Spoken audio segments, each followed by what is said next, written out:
Good afternoon, everyone. Welcome to the Hammer Museum. I'm Annie Philbin, the museum's director, and it's a pleasure to introduce today's program, a conversation between Mona Eltahawy and Gloria Steinem. So excited. Before we begin, I want to thank our friend Sue Smalley for helping us to organize this conversation today. This afternoon, we will be joined by two remarkable women. Mona Eltahawy is an award-winning Egyptian-American columnist and public speaker on Arab and Muslim issues. Her writing has appeared in the Toronto Star, the Jerusalem Report, Washington Post, and the International Herald Tribune. Her public speaking has taken her around the world, including the first TED Women, and in 2010, the Anna Lindh Foundation awarded her its special prize for outstanding contribution to journalism. Since the late 1960s, Gloria Steinem has fought tirelessly for civil rights, but especially, of course, for the rights of women. In 1972, she co-founded Ms. Magazine and has since authored numerous best-selling books, produced a number of celebrated films and documentaries, and founded several think tanks and political action groups around the globe. She is currently working on Road to the Heart, America as If Everyone Mattered, a book about her more than 30 years as a feminist organizer. A hero to most of us in the room, I'm sure, Gloria has inspired several generations of women and men to stand up for social and political injustice. Political justice. Sorry, quite the opposite. And really, truly, what could be a better legacy than that? As she has said, the truth will set you free, but first it will piss you off. Please help me to welcome Mona Eltahawy and Gloria Steinem. Hello, Gloria. Hello, Mona. Hello, everyone. Good afternoon. Thank you all for coming. It's such a pleasure to be speaking with you today, Gloria. It's a real honor for me because, as I mentioned in the green room, the last time I saw Gloria, she and Noel Saadawi, veteran Egyptian feminist, and Robin Morgan were in a room discussing the various revolutions in the Middle East or North Africa, and I thought, I'm in feminist heaven. So that I have you to myself today is just a special privilege. I thought today, and the only reason I have my phone is not to tweet as we talk, because sometimes I do that, but because I wanted to start today's talk on an optimistic note, because I spent some time on a new website that was created for your work. And I love this quote that's on the front page of the website. It's actually on every page of the website. I'm really glad. And it quotes you as saying, "Without leaps of imagination or dreaming, we lose the excitement of possibilities. Dreaming, after all, is a form of planning." And I think, optimism is not something that is associated enough with feminism. So I'd love to hear how you came up with that quote, what the context was, and get it started on an optimistic note. Well, I think, first of all, I have to confess that I'm a hopeaholic. So, but I do think it's worthwhile to be a hopeaholic, because if you're cynical, you're defeated for openers. It's good to be skeptical, because we are more likely to spend our energies well. But I just think your imagination has to go before. And that's especially true of social justice movements, I think, because if we're living as we usually have been in a society where normalcy and even human nature is perceived as hierarchical and you're not in the right place on the hierarchy, you have to speak your experience and hear other people say, "That happened to you? I thought it only happened to me." And to see that it can change, that it's not your fault, that if it's been experienced by a whole group of unique people, it must be political, it must be about power. So to me, that first leap of the imagination is the most important thing. And I think the good news is that it's in us as children, somehow. Notice how little kids say, "It's not fair. You are not the boss of me." Exactly. I do think it's there. In a way, what we have to do is uncover it. Right. We have to get rid of bad things. Right. Not so much, as instill the good thing or the hope. Right. But was there ever a time in your life when you did not have hope? Well, the reason I wanted to start with that particular quote was because of what's happening in the Middle East and North Africa now. I mean, this is the most exciting time of my life to watch people from the region where I come from rise up in the way that myself and so many others knew they would rise up is so thrilling. But and it's, I think what you say about unlearning pessimism, because that's essentially what it is. And I keep telling people I'm so optimistic about what's happening in the region, and I keep hearing from people, but it's so bad and it's going to go wrong and it's going to fail. And I keep wanting to shake them and say, you don't understand that people, this has been a long time coming. And we can't afford pessimism, because pessimism means that the powers that be, have won. And I mean, to have a revolution is essentially to dream, is to remember that you are worthy of this, is to say that I count, is to say that I'm important. So all of that is, is learning, remembering our optimism. And I know one particularly difficult part of my life was when my family moved from the UK to Saudi Arabia. And I have a very good Saudi friend watching in the screen. So, hi, Manny. There's another room that's full of people. And we had a great dinner the other day talking about what it was like for us, myself as an Egyptian woman and she as a Saudi woman, and what feminism means for us. And when I moved to Saudi Arabia, I became a feminist there, because you basically have two options. You either lose your mind or you become a feminist. And I became a feminist because that's... It's not peculiar to Saudi Arabia, actually. and my Saudi friend who's watching is a kick-ass feminist. So this idea that, people watching from the outside, watching our part of the world, you often only see the pessimism. You don't see the optimism in someone like my friend, Manny, who is, determined, and she's made it work, and all these other women and men who are rising up and saying, we will make it work. So I think this unlearning pessimism is so important. And I think if this country has something to give, it is that, I would say, hopefulness is our distinguishing characteristic, because so many people came here out of a bad situation striving for a better one. Of course, it got much worse for the Native Americans, and the African Americans did not come here in that spirit, but there were a number of people who did. So when I travel around the world, I think I feel what's most characteristic about this country, or at least what I'm most fond of about this country, is that it has an air of hope. And I must say, there are a lot of people trying to make us give up our hope and be discouraged. I mean, I'm old enough to remember when Richard Nixon and his electoral folks had as a conscious tactic telling people politics is dirty, your vote doesn't count, in order to suppress the vote. Right.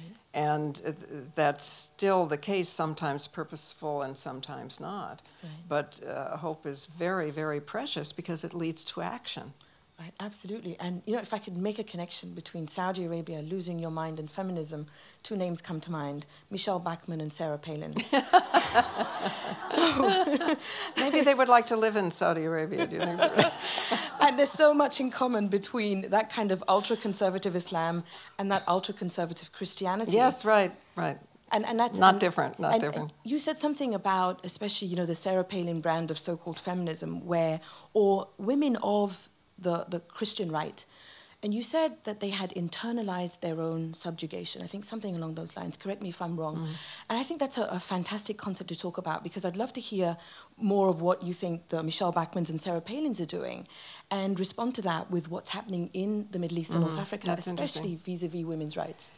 I don't think that those two particularly have internalized their subjugation. I think they're just hypocritical. Straight up, because Michelle Bachmann says, well, yes, in the Bible it says that you should do what your husband say, and my husband told me to become a tax attorney. But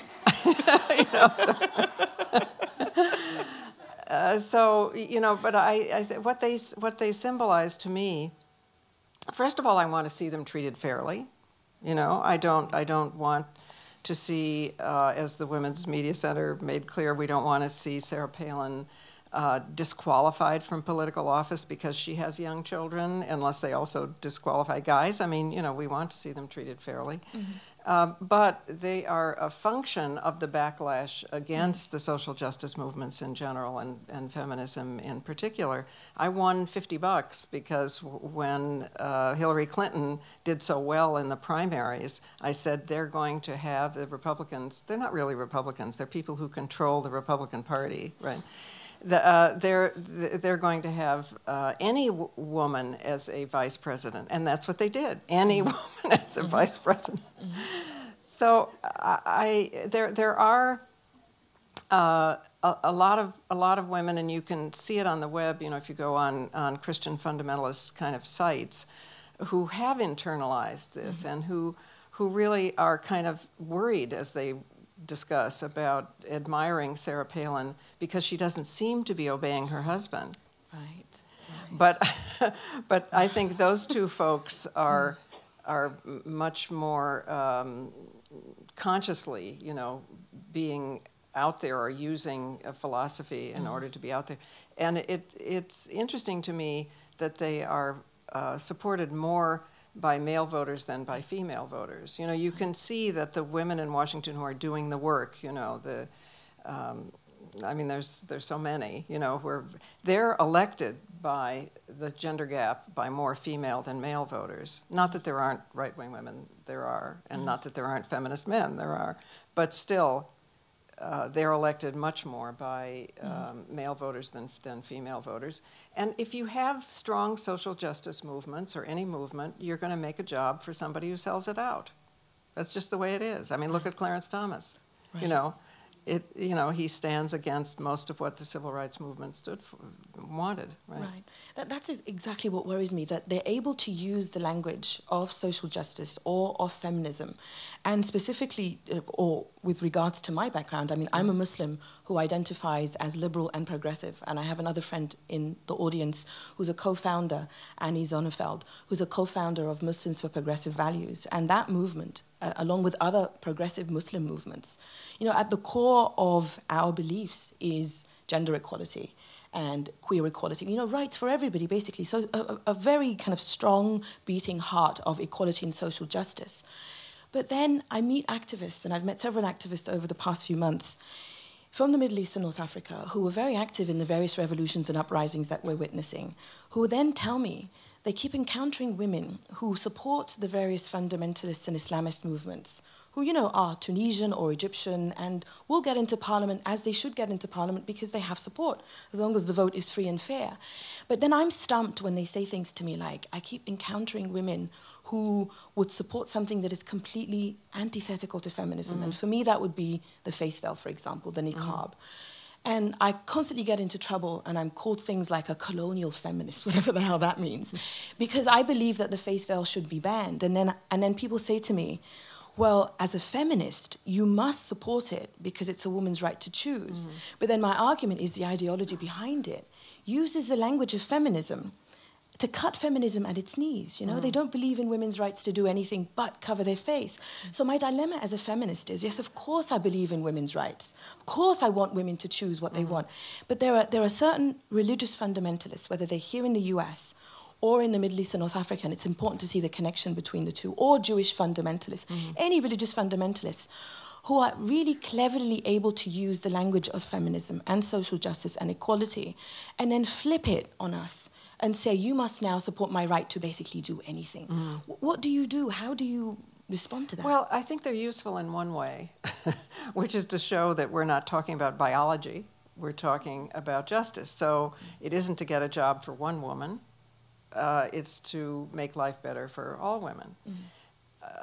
I would not, it's interesting you say you would ban the veil, because I think so far I have not felt that, because it so often turned out to be the case that then the woman in question couldn't go to school at all or couldn't go into public life at all.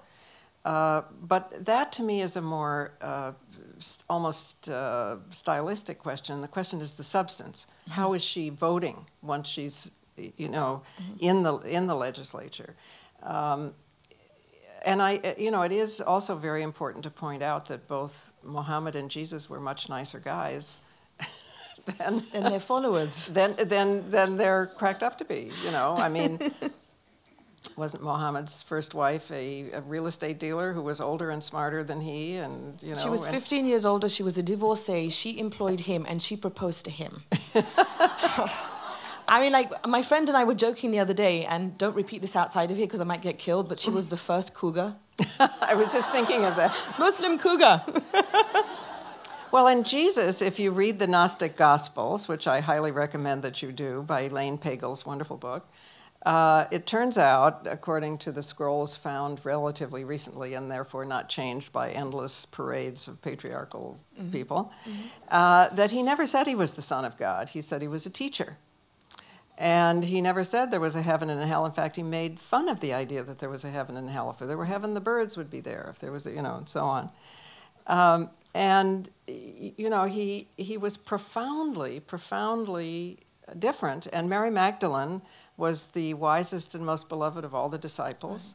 She only became a prostitute, quote unquote, you know, much later with Roman interpretation. So you know, if you look at the reality, it's really profoundly different from what it's been turned into. However, I have to say, as a pagan, you know, pagan just means nature. So it just means to me that there's something sacred about every living thing, plants, animals, and so on. And I owe that to your country, because because I took the trip down the Nile, or up the Nile, from the more Nubian older parts toward Cairo. And, you know, since it's such a profoundly old center of civilization, you can see it in the carvings in the temples that at the very, very oldest Nubian parts, God is present in everything. In papyrus and butterflies and men and women and, you know, everything. And then you go a little further, it's 1,000 years later, and God has been withdrawn from a lot of nature, and the goddess has a son and no daughter. And then it's, you know, another 1,000 years, a few more miles, and the son has become a consort. And finally, you know, the goddess is the throne on which the pharaoh sits, and then you get to mosques in which there is, you know, rarely allowed an image of nature or of women. So, as a famous Egyptologist, Henry Breasted, have you ever read him? No, I haven't. He said, monotheism is just imperialism in religion. That's a good point. And the withdrawal of God from nature and from females was what allowed it, what made it okay to conquer nature and females. And I must say, ever since I took that trip on the Nile, all monotheism has made me cranky. For good reason, Gloria, for good reason. And, you know, when God looks like the ruling class, it's kind of suspicious, you know? Absolutely. So, you know, I'm for everybody, you know, but if you have a completely unprovable belief, I don't think you can really impose it on other people. I just think it should be respected. Well, right. I mean, it's especially sad to see what's happening, this growing conservatism in a country like Egypt, because if you trace it all the way down to present-day Egypt, I mean, and go all the way back to the roots of a leader like Cleopatra. I mean, I've been reading a recent biography of Cleopatra by Stacey Schiff, in which she says when the Romans came to ancient Egypt at the time, where Alexandria was like the Manhattan of the day, the Romans were so surprised at how liberated Egyptian women were, at how equal they were to the men during that time, that they imagined Egyptian women peed standing up. You know, this constant myth of women peeing while they're standing up. And they were just so shocked by the amount of rights that fathers and brothers and husbands gave their women folk. And it was just such an alien concept to Rome. And this was happening in Egypt, you know, thousands and thousands of years ago. So for me as an Egyptian, to see this constant chipping away of women's rights, and justified for whatever it's justified for. But then when the revolution began, and the revolution is not over in Egypt, the revolution continues. When it began, and you saw these women out in the public squares, not just Tahrir Square, Liberation Square, but squares across Egypt, all across the country. And you saw women taking part alongside men, women in headscarves, women who looked like me, women with their faces covered, Christian women, Muslim women, atheist women, all of them. the idea that somehow women, as we always hear after revolutions, after wars, after any periods of crises where women are called out on the street, the idea that Egyptian women could somehow be pushed back at home is just horrendous. And so when I go back to Egypt and I speak to my feminist friends, I was there in July, and I asked the various women I know involved with groups there, what's happening? And I asked them, are you seeing young women? Because a primary question for me is, were women involved in the revolution as women, or were they involved in the revolution as Egyptians? This idea of gender and citizenship. And they were saying as long as women were out there active in the public sphere, that's all they care about, really, because it's about women being involved and out there. But one particular woman who's a hero of mine is a member of a feminist movement in Egypt called Nazra, which means vision. And it was a feminist movement that was co-founded by women and men. And that really is the future for feminism in Egypt, because it is a social justice issue. It's not just about biology, as you were saying. And this young woman is called Fatma Imam. She describes herself as an Islamic feminist. And she gave a wonderful quote to Bloomberg News Service in which she said, her mother had said to her, do you think you're a man? You're going to go out there to Tahrir Square and spend night after night? Who do you think you are? You're not a man. And she said to her mother, and they're from a Nubian family, so they have multiple layers of identity, as an Egyptian minority, but also as a feminist. She told her mother, I'm going out to Tahrir Square. And she spent night after night in Tahrir Square. And she told Bloomberg News Service, this wasn't just a revolution in Tahrir Square. This was a revolution in every Egyptian home, because this is a revolution against the patriarch. So this is against all patriarchs, on all levels. So I'd love to also hear from you, as someone who's gone through all the various waves of how women are pushed back and denied a voice and told you've spoken enough now. People write to me sometimes and say, will you shut up? Every time I turn the TV on, you're on. I've had it with you. Just stop talking, as if, I've had enough to say. I'm not done yet. But this idea that, a woman has this amount of airtime and you should go home now because it's time for the men to speak.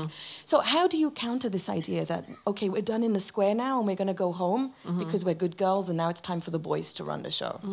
By any means necessary.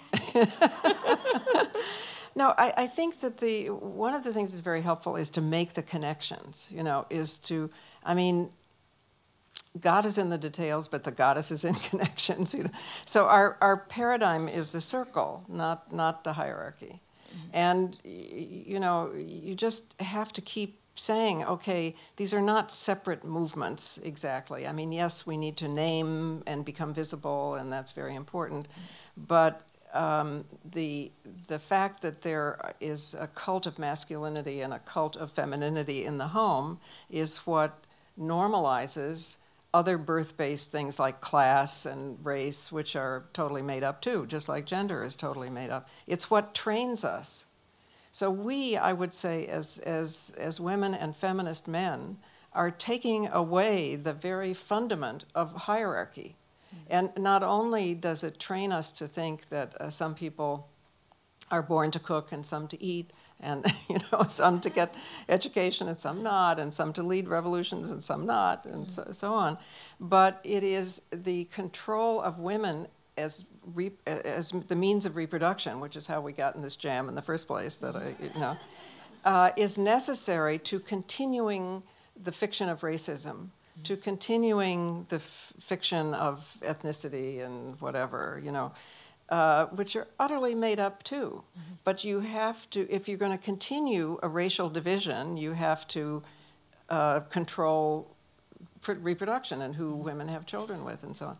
So it's all tied into one thing. You can't have democracy without women, excuse me? It's not democracy. And in this country, it's so angering to me that they keep saying Greece is the model of democracy. Greece had slavery. Greece had no women as citizens. No, what the model for our democracy were the native nations that were already here, were the Iroquois Confederacy, were, all those 7 great nations in which women were equal, women controlled their own fertility. They either were the chief or chose the chief, or there was no chief. There were the model was the circle, not the hierarchy.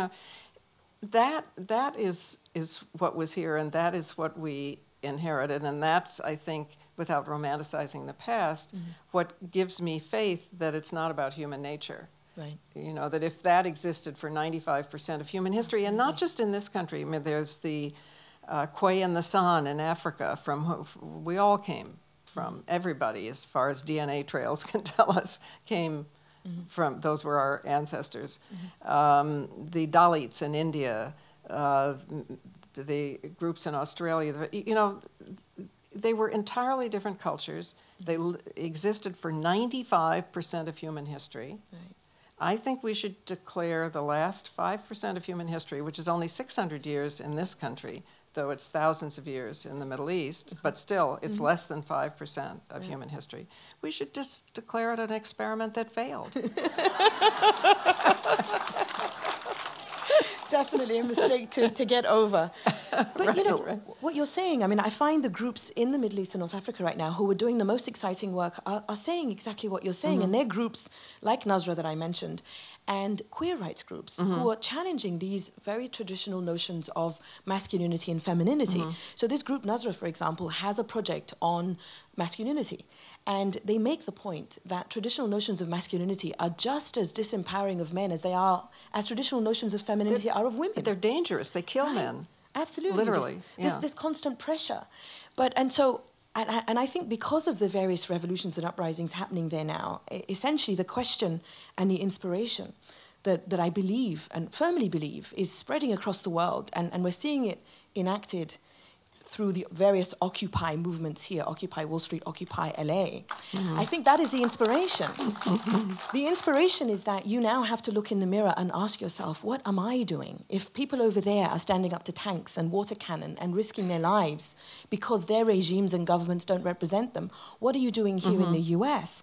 And when I first moved to the US in 2000, it would break my heart to hear young American men and women say the spirit of the 60s is dead, I can't change anything anymore. I'd want to shake them and say, do you know what people in the Middle East are trying to do so that they could get their voice out? So I think that the seismic shift in what's happening over there now is that it's making everybody ask that question. And I'm so glad to see the various Occupy movements. I think in more than 50 US cities now, and Ani was telling me yesterday that 90 universities are responding to that call to take part. And we were talking about Occupy Wall Street, and I think you made a great point, Gloria, about who we're seeing in the media speaking for Occupy Wall Street. So let's share what we were saying, because it was too interesting. Well, I will, but I want to say how grateful we are to you that in Wisconsin, they were in the street saying, march like an Egyptian. Yes. Yeah. Is that not great? You know, an Egyptian called out from Tahrir Square and ordered pizza for everybody in Wisconsin. He called up a pizza store in Madison and said, buy everybody pizza on me, it's from Tahrir. Well, I do work. Listen, I love what's going on in Wall Street. Yes, I can't tell you how much I love it. And they are doing such amazing things, like they sort of out of restriction. Well, I guess all art in a way comes out of restriction, and they couldn't have amplification. They couldn't have microphones like this. So as you perhaps have seen on television, what happens is the speaker gets up, stands on the big platform, says a sentence or two. The sentence or two is repeated by all the people who heard it here, so that the people behind them can hear it. And it's poetry. You know, it keeps speakers from speaking too much. It makes it for compact meaning. You know, the echo of it is beautiful in itself. It brings tears to your eyes. Yeah. It's absolutely great. Yeah. The thing that worries me, you know, is that so far, and maybe we've seen different things, but so far I've seen young white guys be the spokespeople. On television, and they should know better. You know what I mean? They should know, you know, that the rules of the guidelines, we don't have rules exactly, of social justice movements in general is to be diverse and to show, you know, if you can't see it, you can't be it. So people need to have diversity to to look at. There was one other thing you were saying. When you were talking about the gay and lesbian groups and this, it's interesting when I go on campus, which I do a lot, people will say to me things like, how come the same ultra-right-wing groups are against lesbians and birth control? And, you know, but, you know, it seems illogical, but it's not illogical, because The ultra-right wing, ours, our mutual, Christian, Muslim, are trying to tell us that sex is only okay when it directly leads to procreation, right? And all other sex is wrong. So naturally, they're against both birth control and abortion and so on, and sex and love between two, which stands for non-procreative sex. Right. So we have to understand the connections among all of the movements, because the opposition understands it. They understand each other very well. I mean, if anything, my right wing being the Muslim right wing, they love sex as long as it happens between a husband and a wife. So it's not so much about creating babies, as long as it's between a husband and a wife married, or multiple wives, because they often believe in polygamy. But it's sex outside of marriage. It's sex outside of that heteronormative idea of sex. It's sex beyond anything. It's that hierarchy again. And so you'll find that one of the biggest challenges for queer rights groups in the Middle East is to fight this hierarchy where the straight Muslim man is at the top.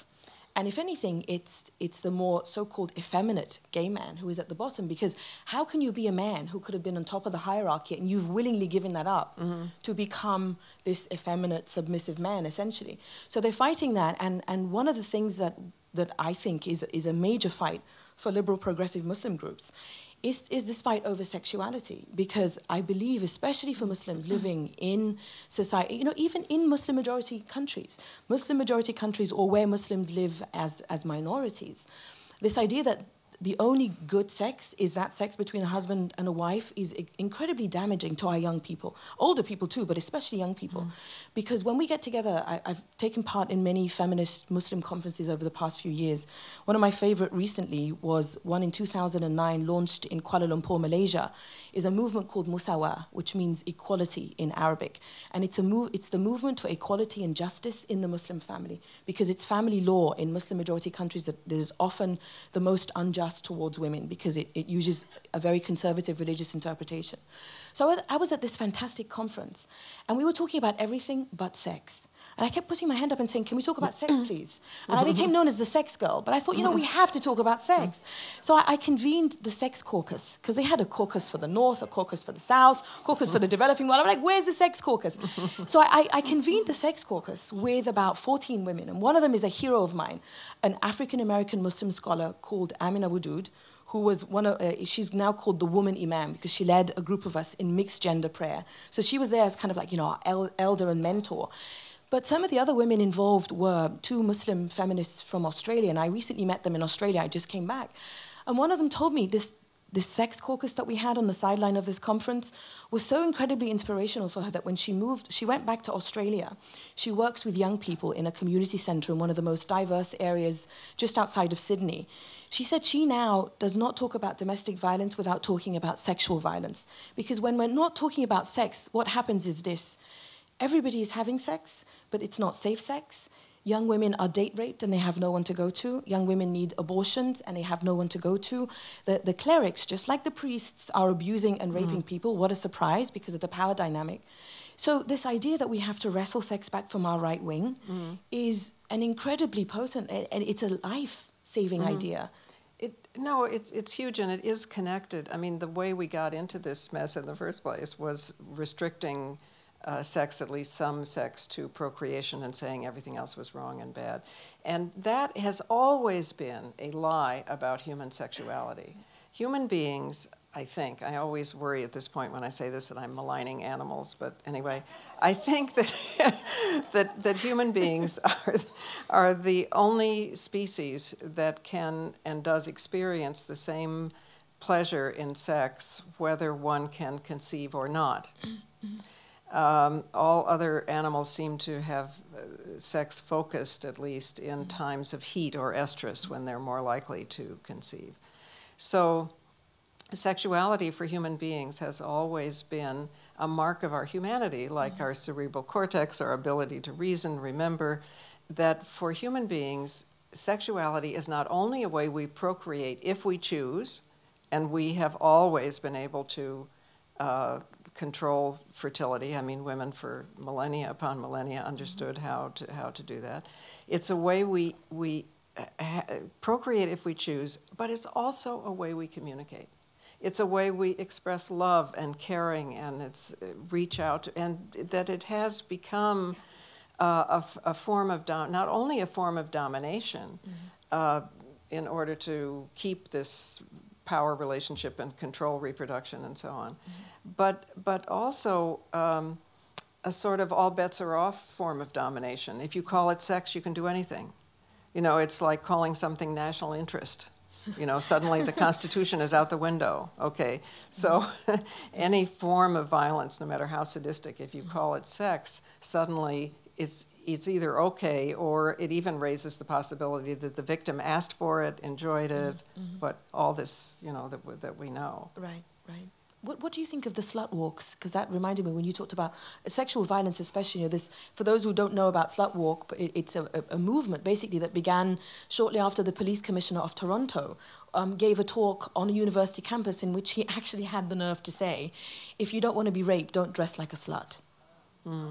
So women across various cities have embarked on what they call slut walks. And in a very imaginative way, because they not only say, I'm going to wear whatever I want, but some of them say, okay, I'm wearing what I wore when I was raped. Yes, yes. You know, I mean, it's very, very moving. Well, you know, it seems to me very important to take the words, the bad words that are used against us, and make them good words. And we've done that with witch and bitch and... And actually, I did it with slut myself because I went back to Toledo. I come from Toledo. And I was on television with a bunch of friends and women, and a guy called up and called me a slut from East Toledo. And I thought, you know, because East Toledo is the wrong side of Toledo, as perhaps somebody here knows. So I thought, gosh, when I lived there, I just would have killed myself, you know, to be called that. But by then I thought, this is a pretty good thing to be, you know? I'm putting it on my tombstone. Here lies a slut from East Toledo. But the important thing is self-naming.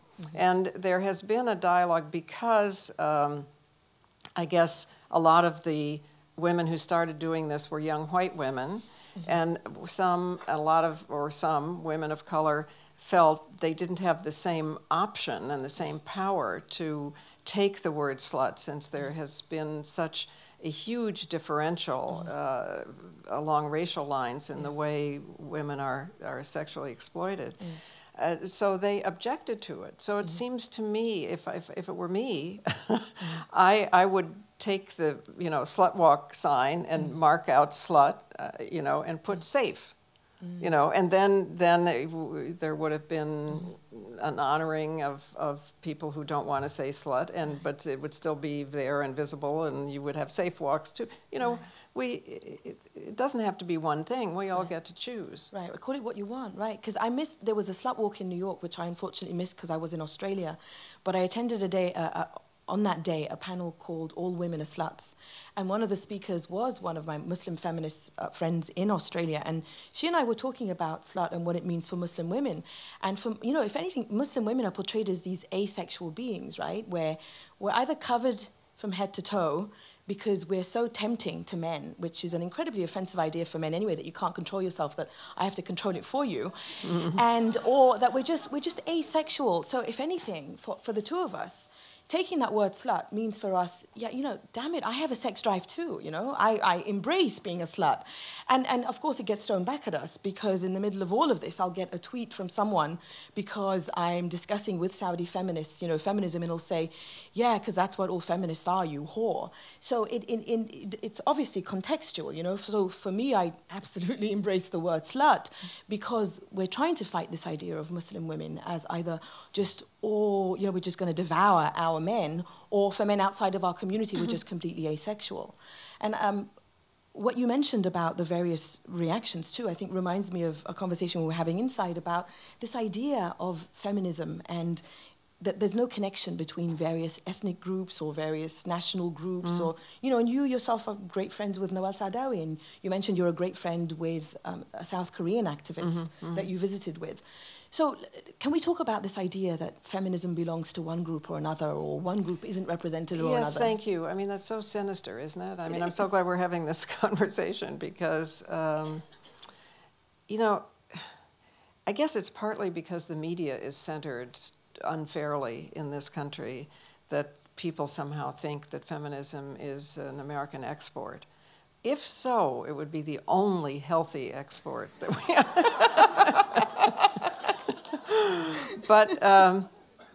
But it isn't. I mean, I have never, ever, ever been in a country in which there is not deep, deep, deep feminist roots. Mm-hmm. I mean, as I was just saying, you know, the last 5% of human history and all the rest and so on. I mean, in India and South Korea, and so it's present, it's there, deeply in the past, also in the present. The form it takes in this country is that the women's movement is spoken of as white middle class, when in fact, well, the country is mostly white middle class, and we are racist, you know, so we have to say there's certainly been a lot of problems, but it's actually the most racially and ethnically integrated movement this country has ever seen. And I learned feminism from African-American women who were there in advance because having got discriminated against because of race, they understood this discrimination process when they saw it. Right. So the first women to fight sexual harassment were black women. The women of the National Welfare Rights Organization taught me, you know, to... they did a great analysis of the welfare system as a gigantic husband that was jealous, that looked under your bed for the shoes of other people. And so.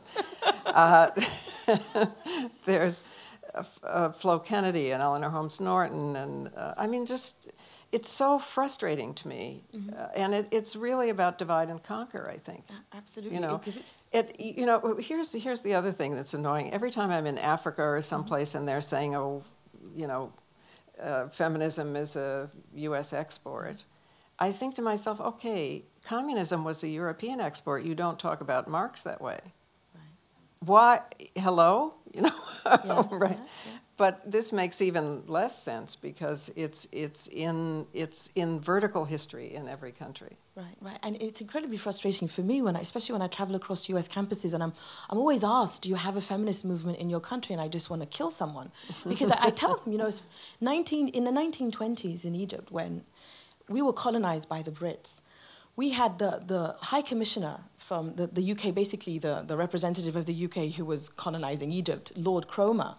He made a big song and dance of supporting women's rights in Egypt at the very time when in the UK he belonged to a group that was actively fighting against women's right to vote. So the women's enfranchisement and all of that, he was actively fighting it in the UK, and yet in Egypt he was promoting the idea of women's rights. So that hypocrisy right there has to be named. But also you had indigenous to Egypt, women independently of Lord Cromer now and his hypocrisy, but women like Hoda Sha'arawi, who in 1923, she's a feminist icon. She had just returned from a feminist conference in Italy, and in Cairo, she arrived by train at a Cairo train station, removed her face veil, and said this is a thing of the past. This is in 1923, and the fact that we're still fighting over these bloody face veils almost 100 years later just drives me insane. So you have Hoda Sha'arawi in the 1920s, a whole bunch of other, you know, iterations of the various feminisms in Egypt. Nawal Saadawi, your good friend, you know, in the 70s, in the 80s, to this day, Nawal Saadawi is 80 years old. And she was like the matriarch of Tahrir Square. She told a story at NYU when she was doing a tour about her experience with the revolution, of how this young man would come and pick her up every day. And she'd ride on the back of his motorbike to Tahrir Square, where she would just basically preside over Tahrir Square as a matriarch, you know. So don't tell me, do you have a feminist movement in Egypt? And Saudi Arabia, let's talk about Saudi Arabia, where I discovered feminism. The only group that is actively rising up against the Saudi regime right now is women. They're the ones who are getting into their cars, violating the ban on driving. And the reason that they're doing that, and they've had revolutionaries, not overnight, I mean, we were talking about the way that they broke the ban on driving in the 1990s, you know. They're doing it because women in Saudi Arabia have nothing to lose. So it's this feminism, and when people here ask me, do you have feminism over there? What it does is it empowers those over there who want to take away my feminism, the right wing over there, who go around saying things like, feminism is an invention of the West, queer rights is an invention of the West, when in fact the West, in the form of the UK, were the ultimate hypocrites.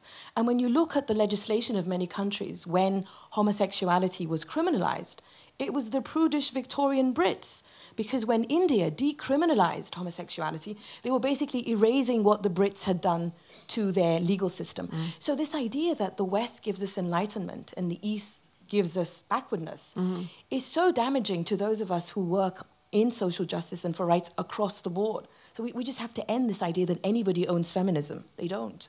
No, thank you. Anytime. You know, when you were talking about throwing the veil in 1923, I wonder if that was the same way. Remember, I was telling you that I was in Egypt really for the only lengthy time when in the late 70s, and I was speaking at the American University in Cairo. Because of various things that were going on, and because of the Egyptian feminists who had invited me, there was a big rumor that the Muslim Brotherhood was going to come and disrupt, perhaps violently, this whole event, you know, which was like this. And when I got there, there was a woman in her 90s sitting on the stage, a woman I did not know, sitting on the stage like this, an Egyptian woman, and a woman who had thrown her veil into the Mediterranean, right, to protect me. It was the most, I mean, I could cry now thinking about it. You know, it was the most moving thing that has ever happened. Yeah, Egyptian women are kick-ass.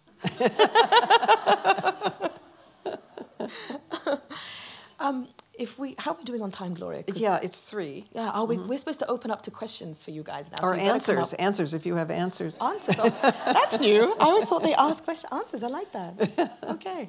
Thank you both so much. I'm just in awe of you. No awe allowed. Okay, all right. This is an awe-free zone. Oh, bless your heart. Could you wave? Where are you? Sorry, I can't see you. I'm going to stand up. Hello, thank you. Yes. My name is Kristin Glover. I spent 30 years working as a cinematographer in the film business, which is primarily a man's job. It's considered a man's job. And last spring, I sat on a panel at the LA Film School with 5 other female cinematographers. And we were asked by some of the students in the audience whether we were feminist, and we were each given opportunity to answer. And I said, yes, I'm a feminist, and I will be till the day I die. And the other women who sat on the panel disavowed the word, disavowed the movement, disavowed any association with it, and explained that they didn't feel somehow that it was necessary anymore and that it was now considered somehow something negative to be associated with. So if you could speak to, particularly Gloria, to the disassociation from the word and from the movement on the part of professional American women now, and why, and that's my question. Right. No. First of all, thank you for not disavowing. It will serve you well. Secondly, the folks who are saying the movement is over are the same people, in many cases, I can promise you, I have a long memory of the people who were saying, oh, it's against nature, against God, family, and so on. Now they're saying, well, it used to be necessary, but it's not anymore. It's just the new form of obstructionism. So I can't know how those women on your panel were feeling, but perhaps they were feeling they wouldn't get a job. You know, if they said, hello, I'm a feminist, because they would be viewed as troublemakers. Perhaps they were not understanding the word, because unless you just go to the dictionary and discover that it means a person, male or female, who believes in the full economic, political, social equality, you may not know what it means, especially because it has been purposefully distorted by the ultra-right wing, just like liberal, just, you know, we have Rush Limbaugh saying feminazi every minute, you know. So, you know, people think it means man-hating, you know, all kinds of things. And or that you're a lesbian and that being a lesbian is a bad thing. My speaking partner, do you know Flo Kennedy? Do you know who that was? Whenever that happened in the old days with us, you know, there was some guy would stand up and say, are you lesbians? And she would say, are you my alternative? You know. And that was such a great answer, you know, because it didn't betray anything, you know, one way or the other, but it really did. But if you look at the public opinion polls, what's interesting to me is that even with all of the demonization of the word, without any definition at all, more than a third of American women self-identify as feminists. And I'm sure a lot of men would too if they had the wit to ask men in these polls. If you give the actual definition, more than 60% identify as feminists. And then, of course, there are other words that mean the same thing. Womanist is a great word. Women's liberationist, mujerista, I mean, we can all choose different words. And one day, we in this audience probably won't live to see it, but one day we won't need a word to indicate democracy, which is what, hello, there's this revolutionary idea called democracy. But it is still a problem. But more women self-identify as feminists than as Republicans. That's considering all the distortion of the word. I think we're doing pretty well. And actually, in the polls, more young women self-identify than older women. So it is actually frequently the counter of what we're being told. And if it wasn't necessary, then why is this auditorium full and people in another room watching us on a screen? If feminism was such a a thing of the past, we were talking about that, right? About how many people showed up. Yeah, no, that's Mona and I were.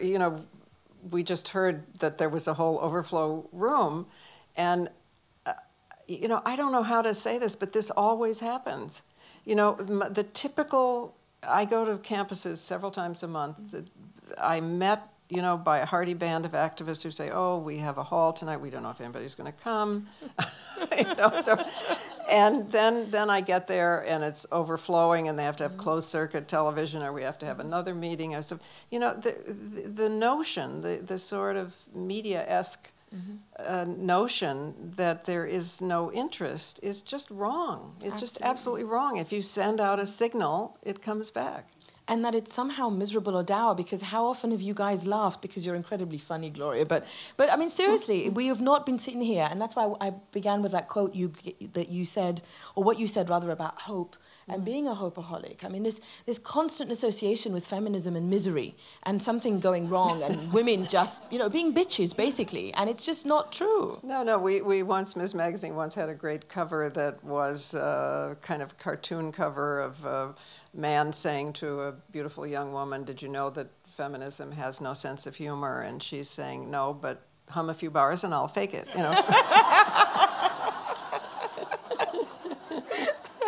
No, yesterday I went to do, I think it's on tonight, the Chelsea Late Show, right. Chelsea Handler Show. And it's so interesting to me that, the power to make people laugh is a power. Yes. And so women are not supposed to do that either. And I was once the only girl comedy writer, and that was the week that was. Anybody old enough here to remember? Okay. And it's still true, that there are very few women comics or comedy writers and all of that. And I just want to say an impassioned word here on behalf of laughter. Yes. It is so important, because where's Sue Smalley here? Put your hand up. We were just talking about it, because, well, first of all, laughter is the only free emotion. You can compel fear, absolutely. You can also compel love. If you're isolated and dependent, you come to believe you're in love to survive, right? You can't compel laughter. It happens when two things come together and make a third in a really unexpected way. It's like a big aha. And Einstein, when he was shaving, had to be quite careful, because if he suddenly thought of something new, he laughed and he cut himself. So, I just, it's so important that we have all human emotions, and that if we want laughter and poetry and joy and sex at the end of the revolution, we have to have laughter and poetry and joy. So the means are the ends. It isn't that the ends justify the means. That's how we get there. That's the end of my... Do you have a question on your right? Thank you for this great opportunity. You're doing great. And you mentioned, Mona, thank you for organizing announcement. Occupy LA is downtown. Anybody who can't or doesn't want to go downtown can send donations via any store, any organization, or themselves drive it down and drop it off, and somebody on the corner will simply take it and you can drive away. They need food, they need water, they need tents, they need blankets and jackets, and anything else. If you look at the website, you'll find out. But please join. That's great. Thank you. We have a question to your left.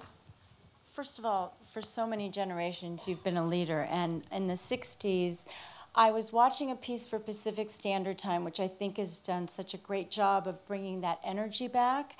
And I was watching Suzanne Lacey's piece, and it reminded me that actually in Los Angeles, Councilwoman Pat Russell at the time, we opened the first battered women's shelter. And what really struck me, though, is that I remember we were told to kind of stay out of the crowd because we were competing with funds and we didn't want to be identified too much with the feminist movement in terms of the lesbian movement at the time. And so I guess what I want to ask you, my daughter's 28 now and she's educated and doors are open, but what do you think in terms of what you imagined, say, in the 60s when all this started and the Playboy Club was in Los Angeles and all of that, and the war and civil rights? I mean, what do you think now? I mean, what is your perception now? Is it... You mean... Really, in terms of where you think we've come as women, because I know for me, I look at the domestic violence, which in those days, there was no one there. I mean, when I watched the Suzanne Lacey piece the other day, there was no one at City Hall. They did the Hillside Strangler, they came out and they, represented women raped, molested, incest. There was no one. I mean, women were not even out there. Yeah, well, I see what you mean. Well, I think we've named problems, and I mean, we've shared our stories and discovered what the problems are and named them. I mean, because, domestic violence and all those sexual harassment, those words didn't exist. It was just called life. I mean, there was no, right? So we've named the problem. We've problems in many cases, though I'm sure we have many more to name. We have changed the laws, though we have yet to get them off paper and into real life in every case. We have created some remedies. So I would say, in general, and it's hard to speak in general because truth is specific, in general, we've changed consciousness. So there's hardly anybody in the country now who doesn't think that women can do what men can do. However, there's also hardly anybody who does think that men can do what women can do, so women now have to do. So, we're sort of only halfway there in some forms of consciousness. We've begun to change the structure, and because of that success, we have a backlash, and we've had a backlash really since the 1980s in various forms in the White House and, organized in state legislatures. So, the answer is... I think we've been on a trend line up, but nothing is automatic. It all depends what you and I do every day. If we say, what is somebody else going to do, including the president, we've given up all our power. The question is, what are we going to do? And that's what's great about all the Occupy, movements. So if you're asking me, do I feel good or bad, I would say it depends on the day.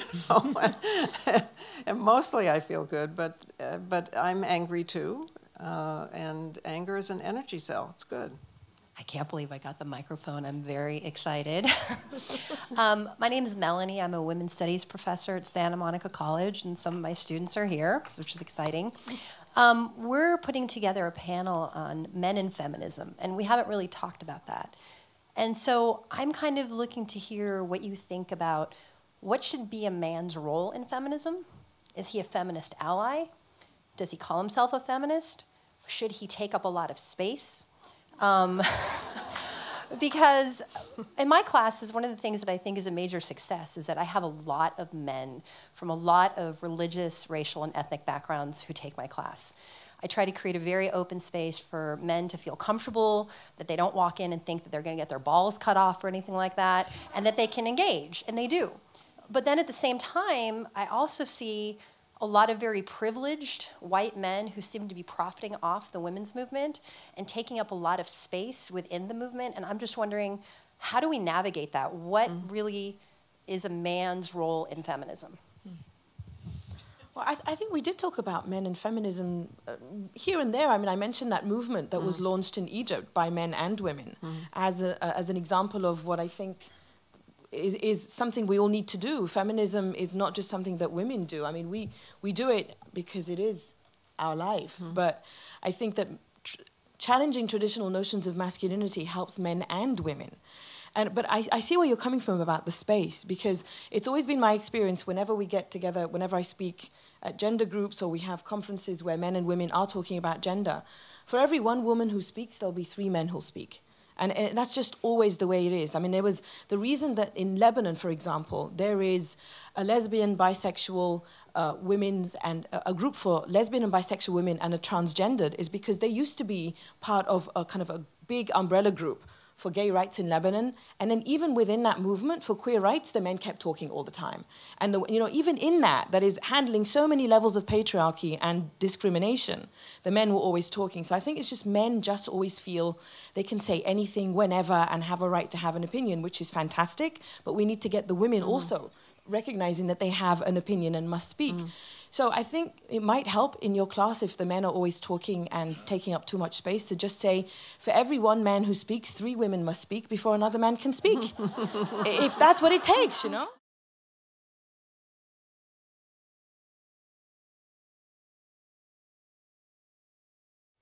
Just because we're going, it doesn't mean we're not completing the same circle.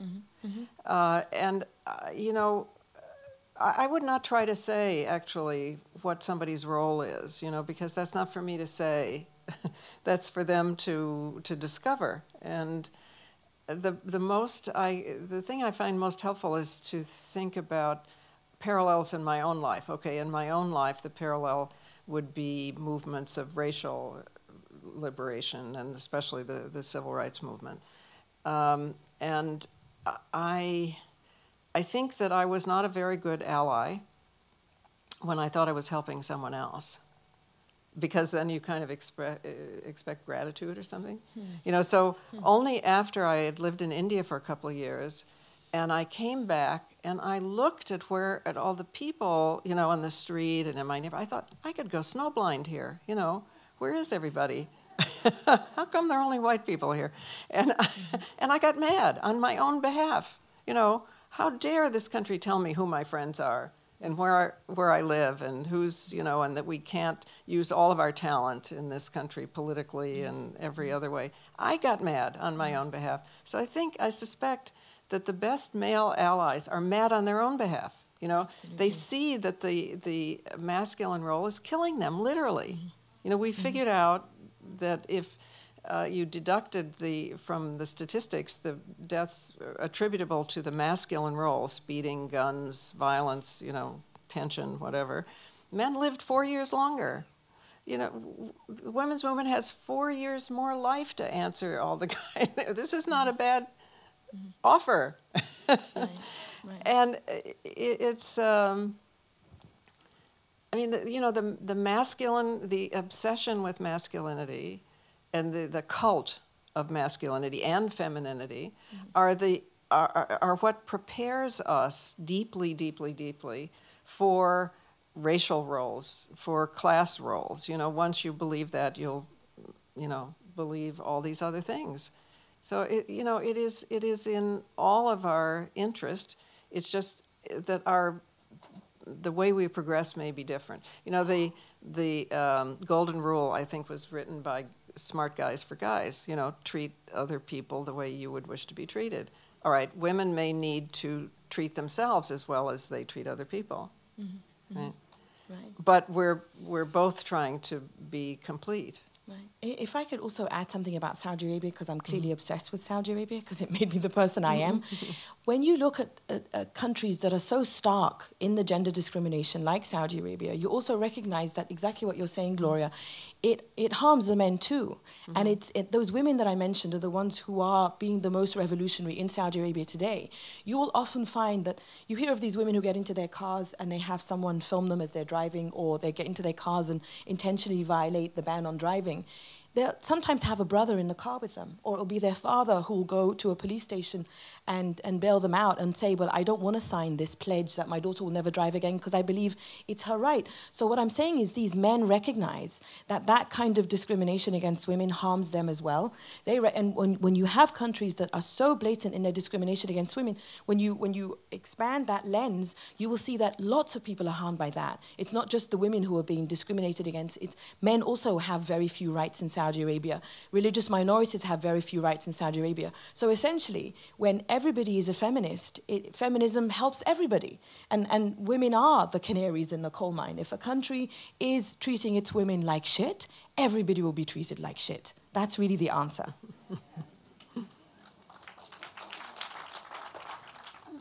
Hi, I'm Emily Card. It's good to see you after so many years. Hi. How are you? Okay. I can't believe we're this old. Me either. I don't know how it happened. I just returned from a decade teaching in Mexico in a university. And a lot of people, I don't know why I even went there, but a lot of people said they couldn't understand how I had survived. And that I wasn't immediately attacked or something. And there's something called the Gaijin syndrome. I think that's how you pronounce it, when you're perceived more as a foreigner than as a woman. And that's what happened to me. They didn't really treat me like I didn't feel any sense of macho humiliation. But that wasn't true for everybody.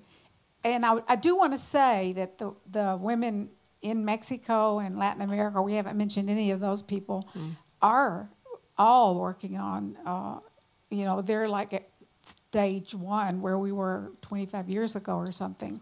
Professional women are just organizing. But it is an area that we shouldn't overlook when we think about international. And the reason is the Spanish culture was so oppressive, and it has, the absorption of that culture into all of Latin America is really something we have to remember. And Mexico is very dangerous now. I left because I was scared, and I think all of us need to understand that right below our border we have a potential disaster, and we're not helping, we're not doing anything. I'm not calling that we necessarily have to, because I don't know what we can do, but I think we should at least remember they're down there. A lot of people, 300 million.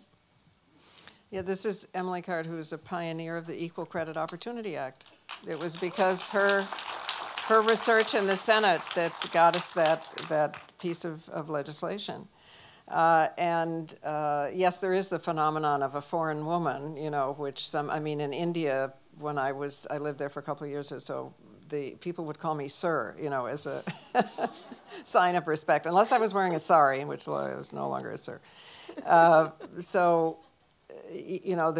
is this counter, but it's hard to find anything that trumps gender, I have to say. It's quite difficult.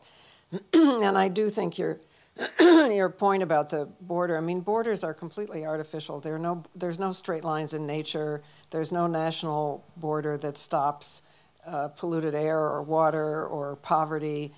So it's ridiculous to build fences on borders, until we create prosperity enough so that people can survive on both sides of the border. Nothing will work. And it was a Spanish culture, it's true, in the same way that Europeans altogether were pioneers of patriarchy and coming here because there were other kinds of cultures that existed that, and then the church came along and made it worse, you know. So, you know, I just think we have to understand it's political. You know, we can't separate religion, we can't separate nationality, we can't separate borders. You know, we're connected on this fragile spaceship Earth. Mm-hmm. And it is once again about connection. Thank you. My name is Jerry Rubin, no relation to the late 60s activist.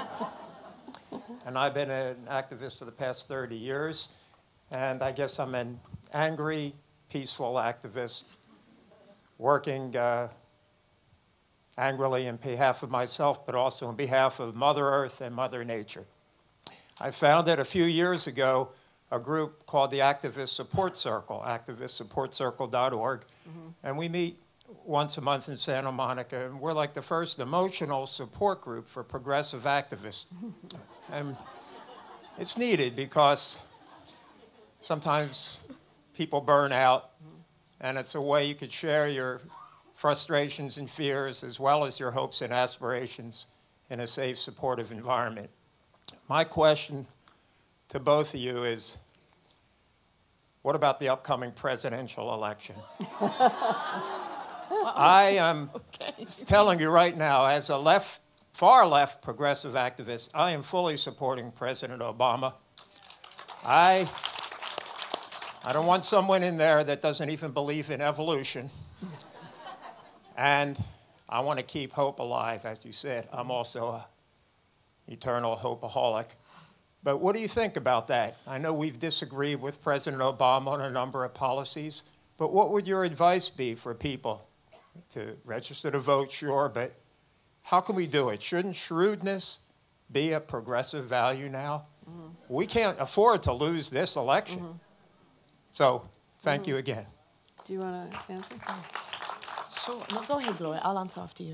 Go. No, well, I agree. I mean, we all have varying degrees of sorrow and celebration in terms of what the administration has done or been able to do, you know. There are much deeper problems, I would say among the deepest, which we ought to really think about, is that the Republican Party has now a list of issues that most Republicans don't agree with. You know, I mean, certainly Rockefeller, Eisenhower, that kind of Republican could, you know, never get nominated, and even the first Bush couldn't get nominated. Nixon couldn't get, you know, a lot of them are old Democrats who've gone over, really right-wing religious or economic conservatives who've gone over and taken over the Republican Party. I feel I have to apologize to my Republican friends about the Democrats that have taken over the party. And as long as that's the case, it's like, you know, there's handcuffs, you know, because we only have two parties, and when you're unhappy with one, there's no alternative. So, yeah, could we all go through lists of disappointments and celebration? Yes, I'm sure we could have a good and productive time doing that, but I am going to go and work my heart out to, you know, re-elect President Obama. Well, I'm a brand new American. I just became a citizen in April. So the next elections... Thank you. So the next elections will be the first elections that I'll be voting in. But I got to tell you, as an Egyptian and as an American and in the middle of those two identities as a Muslim, I'm very conflicted most of the time. Because as the Egyptian and as the Muslim, the Republicans and the Democrats sometimes often piss me off equally, especially when it comes to foreign policy. But as an American, I've got to look at what is happening in this country, and hands down, the Republicans piss me off the most. So I'm definitely going to vote for President Obama, but I just wish President Obama would grow ovaries. Forget balls. Just grow ovaries and fight, man. I want him to fight, you know? I love President Obama. I live in Harlem. I was in Harlem on the night that he became president. We were like, Obama. It was the center of the universe, right? And it was so hopeful, and he got so many young people out to vote. And yes, you can. And for about 2 months, he was president of the world because everybody was in love with him. And then it was almost as if he was just too good to fight. He was just above all this fighting. And you just want to tell him, get in there, because these Republican bastards are going to give you such a hard time. Get in there and fight. So I will still vote for him, but I just want him to fight. That's what I'll do. Oh, you need to get up and show us what you got, because you look so beautiful. You are aging so beautifully. But I just want to say... Which one of us? Both of us. Both of us, okay. I was born in the mid-'50s, and I grew up in New York City. So I've really gone down that river of civil rights and all of the movements. But I found myself one day saying, damn women's liberators. Because I've been a single mom for all these years, and it hasn't been easy. So I'm kind of trying to wonder what the women's movement, what effect it had on the marriage, the institution of marriage. As, you know, there is a growing increase in the divorce rate, and then, you know, children do deserve to have two parents. So I'm kind of wondering, since I'm a grandmother now, and I have my daughter here, I mean, she is deciding, you know, it's just totally changed in terms of relationships, you know, the typical, you know, marriage, get married when you're young. So can you kind of elaborate on that for me? Well, literally what happened to the institution of marriage is that, you know, is that before the women's movement started, when a woman got married, she lost most of her civil rights. She lost her name, she lost her credit rating, she lost her legal domicile. You know, so the women's movement has spent a very long time trying to equalize the institution of marriage. Now, you know, same-sex marriage we still have to work on, but we're getting there. But basically, the institution is much more equal than it used to be. And the divorce rate actually has gone down, I think, largely because people who shouldn't have gotten married in the first place, you know, have been somewhat less likely to feel that they had to get married as they did in my generation.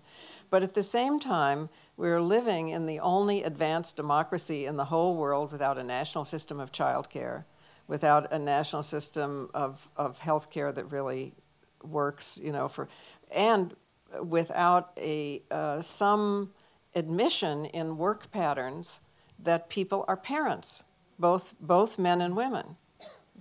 So it's it's more difficult in this country than in any advanced democracy in the world, with the possible exception of South Korea, whose birth rate is plummeting because they have, you know, some of the same problem, to be both a parent and a worker at the same time, because there's just no accommodation.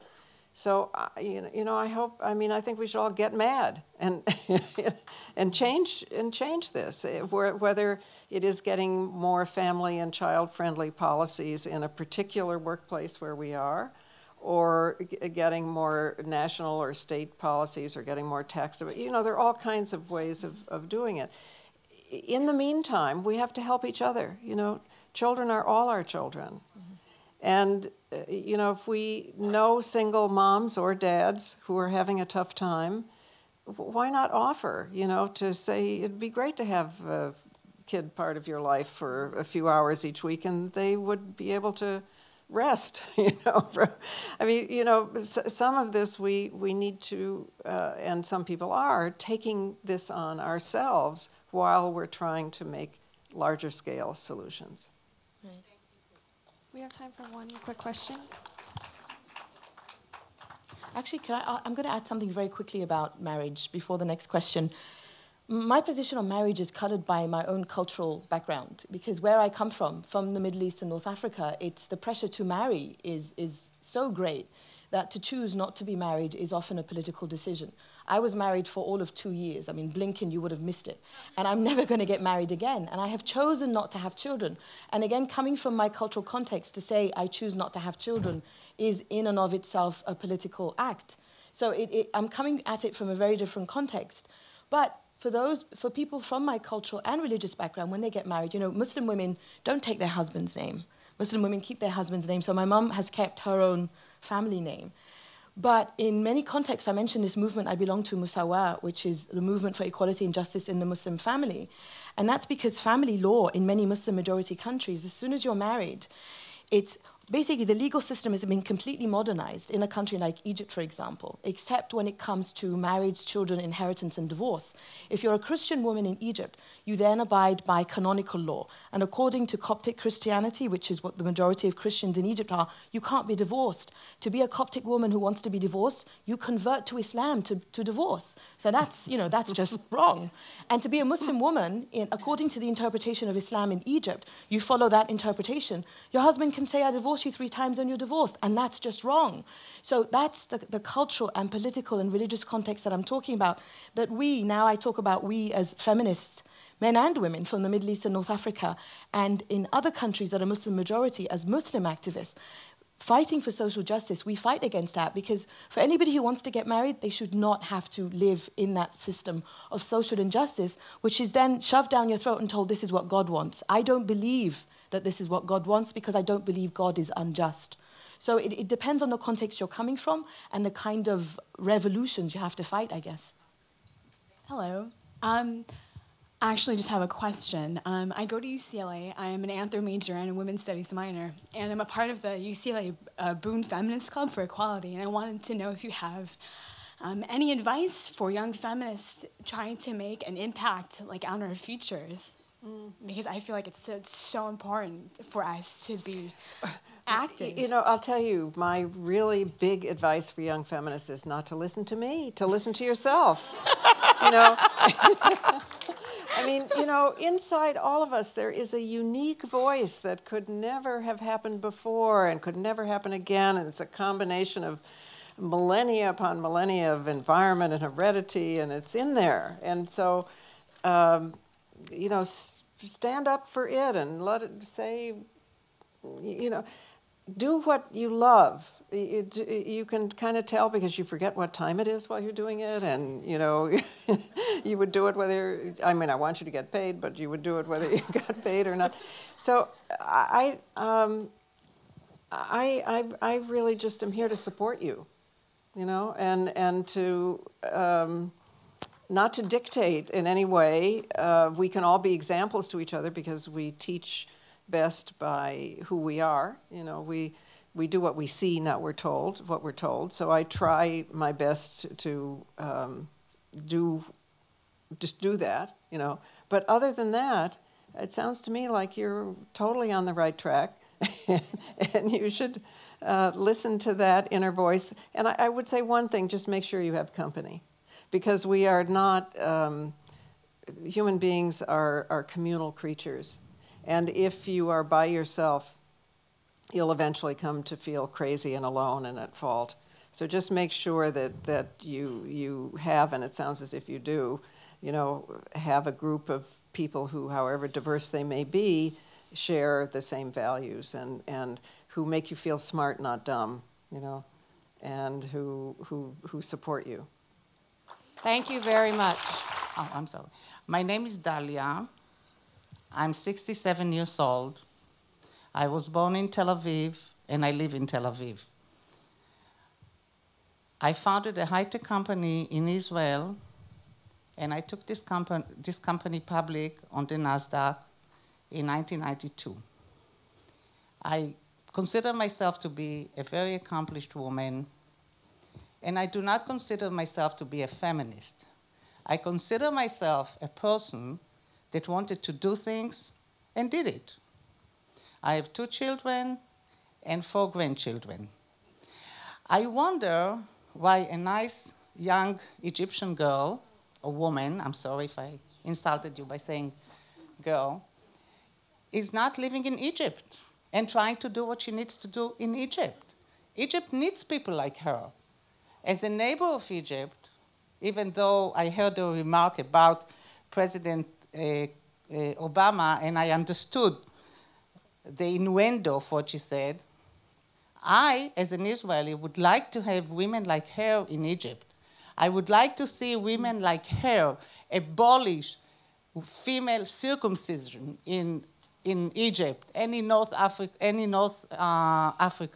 in the other parts of Africa. I would like women like her to be there, to do birth control in Egypt, to explain. Can I answer? Yes, sure. Okay. I will let you answer in a minute. Okay. No, I have a very simple answer for you. I just want to finish. Okay. No, I think I get your point, okay? And I get your point, but I have a very simple answer for you. Here's why I call myself a feminist and you don't. Because as a feminist, I would never get up and tell another woman what to do.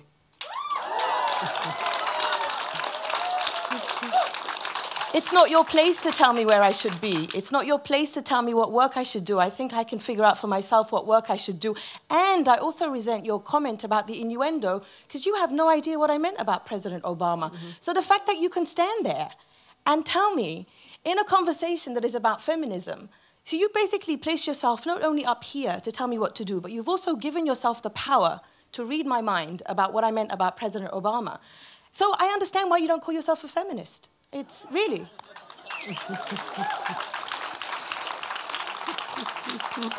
And all of those things that you think Egypt needs, Egypt is getting, and there are plenty of kick-ass feminists there. I would ask you what you're doing about the ultra-Orthodox in Israel and what they're trying to do to women there and all the other stuff. But you know what? I honestly don't care, because I know that there are Israeli feminists, women who call themselves feminists, who are doing all of that stuff, and don't come to my conversation to tell me what I should be doing.